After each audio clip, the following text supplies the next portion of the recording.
वे निराश नहीं हुए, वे परिस्थिति से भागे नहीं, बल्कि रात भर प्रार्थना किए, पिता के सामने अपने दर्द और पीड़ा को प्रस्तुत किए। इतना ही नहीं, अपने कार्य को जारी रखने के लिए 12 मुख्य शिष्यों को चुना, जिनको उन्होंने प्रेरित कहा। प्रभु यीशु मसीह के जीवन में एकांत प्रार्थना के लिए बहुत महत्व था। हम लूकस के सुसमाचार के अध्याय 11 वाक्य 1 में पढ़ते हैं कि एक बार जब प्रभु यीशु मसीह एकांत में प्रार्थना कर रहे थे, उसके बाद वापस आ रहे थे, तो शिष्यों ने उनसे कहा, प्रभु हमें प्रार्थना करना सिखाइए। हम गेत्सेमनी बाग में प्रभु यीशु मसीह को प्राण पीड़ा सहते समय प्रार्थना में लीन पाते हैं। मार्कुस के सुसमाचार के अध्याय 14 में पढ़ते हैं कि जब प्रभु यीशु मसीह की मृत्यु होने वाली थी, मृत्यु से पहले प्रभु यीशु मसीह रात के समय एकांत में पिता के सामने प्रार्थना में लीन थे। प्रभु यीशु मसीह की आंखों के सामने अपनी मृत्यु और दुख भोग दिखाई दे रहा था। उन सारे दुखों को देखकर प्रभु यीशु मसीह को खून का पसीना बहाना पड़ा। उन क्षणों में भी प्रभु यीशु मसीह ने पिता को नहीं त्यागा, बल्कि एकांत में प्रार्थना में लीन थे।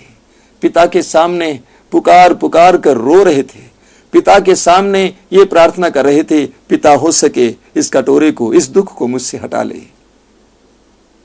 प्रभु यीशु अपने जीवन में एकांत प्रार्थना में समय बिताए। हम सबको एकांत और व्यक्तिगत प्रार्थना की जरूरत है।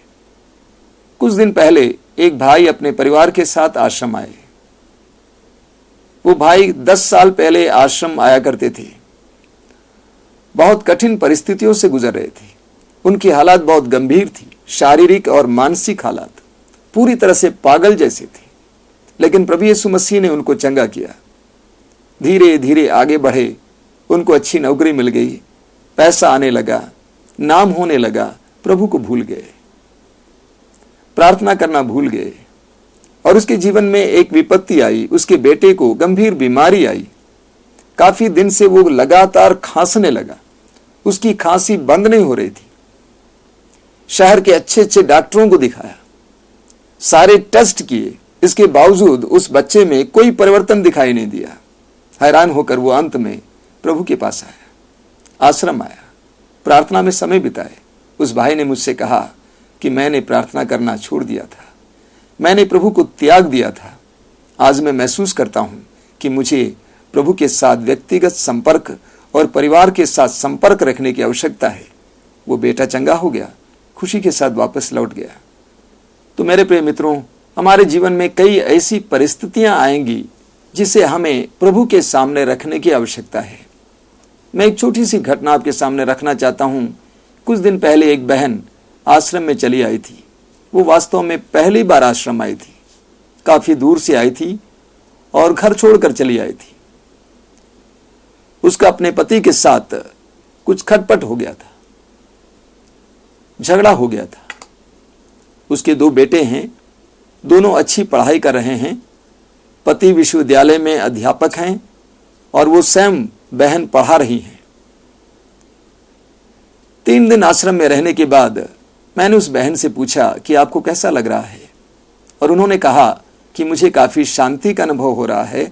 और उस समय उन्होंने अपने जीवन की समस्या को मेरे सामने रखा। उन्होंने कहा कि मेरे और पति के बीच में आज तक रिश्ते में कोई खराबी नहीं थी, कोई तकरार नहीं आता था, लेकिन आज मेरे सामने एक बहुत बड़ी समस्या खड़ी है। मुझे लगता है कि मेरा पति एक दूसरी लड़की से प्यार कर रहा है, और जब मैंने उस व्यक्ति से ये कहा तो पति ने स्वीकार करने से इनकार किया। उन्होंने कहा उस लड़की के साथ मेरा कोई विशेष रिश्ता नहीं है, बस वो मेरी मित्र हैं।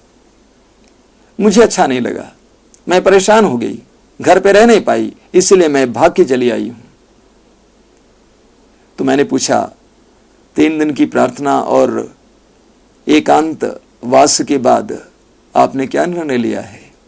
उन्होंने कहा, मुझे लगा कि मैं कुछ नहीं कर सकती हूं, और इसीलिए मैंने सोचा कि मैं अपने मित्रों को साथ रखूंगी और वो भी अपने मित्र को अपने साथ रखेंगे। मैंने कहा, बहन आपने समझौता कर लिया, इतनी जल्दी हार गई, आप क्यों ना प्रभु के सामने अपने समस्या को रखते।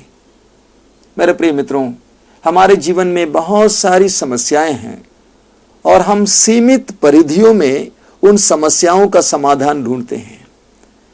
और जब हम अपनी शक्तियों के सीमित परिधियों में अपनी समस्याओं का समाधान ढूंढते हैं और नहीं प्राप्त करते हैं तो हम समझौता करने लगते हैं, निराश हो जाते हैं। मैं आपसे कहना चाहता हूं कि हम अपनी सीमित परिधियों से बाहर निकलें, अपने ऑर्बिट से बाहर निकलें। हम उस असीमित संभावनाओं के उस संसार में प्रवेश करें। और इसको प्रार्थना कहते हैं, इसको विश्वास कहते हैं। हमारी सीमाएं हैं, हमारी शक्ति की सीमाएं हैं, हमारे समाधान की सीमाएं हैं, लेकिन जब हम इन सीमाओं के परे ईश्वर के उस असीमित संभावनाओं के उस संसार में प्रवेश करेंगे तो मैं आपसे कहता हूं, प्रभु आपके जीवन में बड़े बड़े कार्य करेंगे। सबसे पहले हमारे दिमाग से इस बात को हटाना है कि कोई भी बात असंभव है। ईश्वर के लिए कुछ भी असंभव नहीं है। हमें बाइबल में एक सुंदर दृष्टांत या एक सुंदर प्रसंग पढ़ने को मिलता है।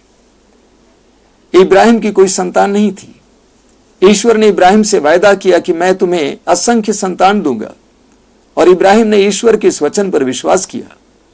जब इब्राहिम 100 साल के थे, उस समय ईश्वर ने इब्राहिम से वायदा किया कि अगले वर्ष इस समय तक तुम्हारी पत्नी के गोद में एक पुत्र होगा। इब्राहिम की पत्नी सारा तंबू के पीछे खड़ी हुई थी और वो हंस पड़ी। वो अपने में कहने लगी, मैं इतनी बूढ़ी हो गई हूं, मेरा कोख, मेरा गर्भ सूख गया है, क्या मैं अपने पति के साथ रमण कर सकती हूं और मैं एक बच्चे को जन्म दे सकती हूं? वो हंस पड़ी। स्वर्गदूत ने इब्राहिम से पूछा, तुम्हारी पत्नी हंस पड़ी, क्या ईश्वर के लिए कोई भी बात कठिन है? क्या ईश्वर के लिए कोई भी बात कठिन है? मेरे प्रिय मित्रों, ईश्वर के लिए कोई भी बात कठिन नहीं है, बशर्ते कि हम अपनी सीमाओं से ऊपर उठें, ईश्वर पर विश्वास करना शुरू करें, ईश्वर से प्रार्थना करना शुरू करें, ईश्वर की उस असीमित संभावनाओं पर विश्वास करना शुरू करें, ईश्वर के साथ संपर्क जोड़ना शुरू करें। मुझे अब भी याद है, मेरी दीदी का पति यानी मेरे जीजाजी जब गुजर गए थे, करीब 18 साल तक शराब पी पी के नशे में सारी संपत्ति उड़ाकर जब वो मर गए, उस समय मेरी दीदी के पास कुछ नहीं था। 3 बेटियां और 1 बेटा, छोटे थे। जीजाजी की मृत्यु के बाद मेरी दीदी ने बाइबल खोली इस बात के लिए कि प्रभु मुझसे क्या कहना चाहता है, और उसे स्तोत्र 121 मिला, जहां पर लिखा हुआ है, मैं अपनी आंखें पर्वतों की ओर उठाता हूं, क्या वहां से मुझे सहायता मिलेगी? वास्तव में मेरी बहन ने उस परिस्थिति में अपनी आंखों को पर्वतों की ओर उठाया। उस समय से उसने अपनी आंखों को प्रभु की ओर उठाया। उसकी संभावनाएं ना के बराबर थी, उसकी दुनिया बहुत छोटी थी, लेकिन धीरे धीरे प्रभु के सामर्थ्य, लोगों की सहायता से उसका जीवन, उसकी जिंदगी बहुत बड़ी हो गई। उसका परिवेश बहुत विस्तृत हो गया। उसके बच्चे पढ़े लिखकर अच्छे पद पर आ गए।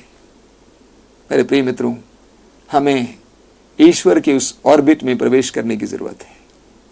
हमें अपनी सीमाओं के परे ईश्वर की असीमित संभावनाओं के उस संसार में प्रवेश करने की जरूरत है। इसको हम प्रार्थना कहते हैं, इसको हम विश्वास कहते हैं। जीवन की कठिनाइयों में, पीड़ाओं में हम वास्तव में प्रभु के सानिध्य की ओर जाएं, उस दर्शन कक्ष में प्रवेश करें। आइए हम प्रार्थना करें। हे दयालु पिता, सामर्थ्यवान ईश्वर, शक्तिशाली ईश्वर, मैं तुझे धन्यवाद देता हूं इस समय के लिए, मेरे इन भाई बहनों के लिए जो तेरे वचनों को सुन रहे हैं। हे पिता, मैं इस समय प्रार्थना करता हूं हर एक भाई बहन के लिए कि उन्हें व्यक्तिगत प्रार्थना का वरदान दीजिए। जीवन की हर परिस्थिति में तेरे सानिध्य में आने की कृपा दीजिए। एकांत में तुझसे जुड़ने की कृपा दीजिए। हे प्रभु यीशु मसीह, मैं तुझसे प्रार्थना करता हूं, जिस तरह तू एकांत में जाकर अपने पिता से जुड़ा करता था, मेरे भाई बहनों को पिता के सानिध्य में, पवित्र आत्मा के सानिध्य में बैठने और पिता के सामर्थ्य और ज्ञान प्राप्त करने की कृपा प्रदान कीजिए। आत्मा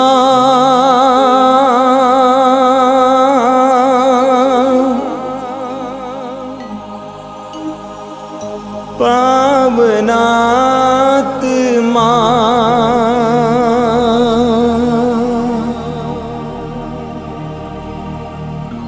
आजा आजा आजा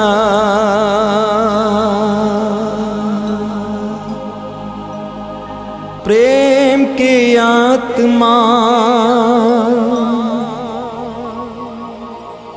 शांति के आत्मा